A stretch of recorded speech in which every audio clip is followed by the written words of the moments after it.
तर माझ्या मातृभूमीने कौशल्य युवा दिवस हा 2014 पासून सुरू करण्यात आलेला आहे आणि आज मी इथे आयटीमध्ये आलेलो आहे. माझ्याकडे कसं आहे स्किल तर असते पण त्याच्या पुन्हा डेव्हलप करण्यासाठी आपल्याला कुठेतरी मार्ग भेटावं लागते. त्याच्यामुळे मी 10वीमध्ये ठरवलं होतं की मला आयटीमध्ये जाऊन आपल्याला हे स्किल अवगत करायचे आहे.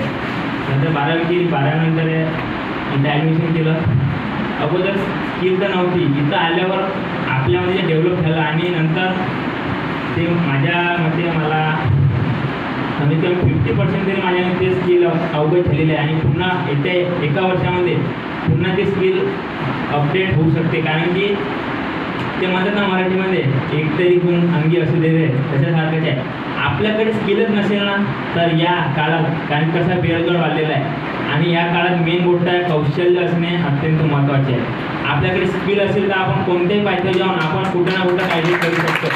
आणि आपण तुमच्याकडे एक नाही कौशल्य असेल, उदाहरणार्थ घेतो, जर का आपल्याला कॉम्प्युटरबद्दल समजत असेल आणि आपण एखाद्या ऑफिसमध्ये गेलो आणि त्याला काम नसेल जमत तर आपण इथं आपला कौशल्य दाखवू शकतो.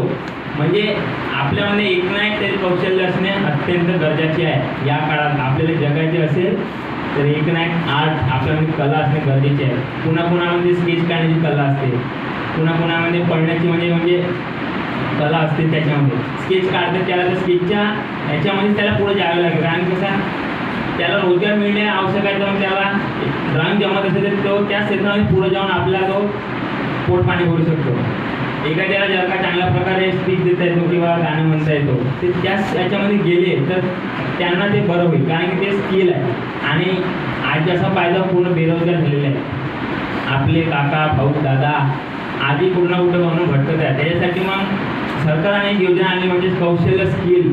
तर माझ्या मते 12 झाल्यानंतर म्हणजे 10वीने ठरवलं होतं मी की आपलं काय करायचं आहे. आय टी आय निवडण्याचं एकच कारण होतं आपल्यामध्ये एक नाही स्किल असेल तर आपण कुठं ना कुठं जाऊन काहीतरी करू शकतो. जास्त टाईम नाही घेता मी इथंच थांबवतो. ओके.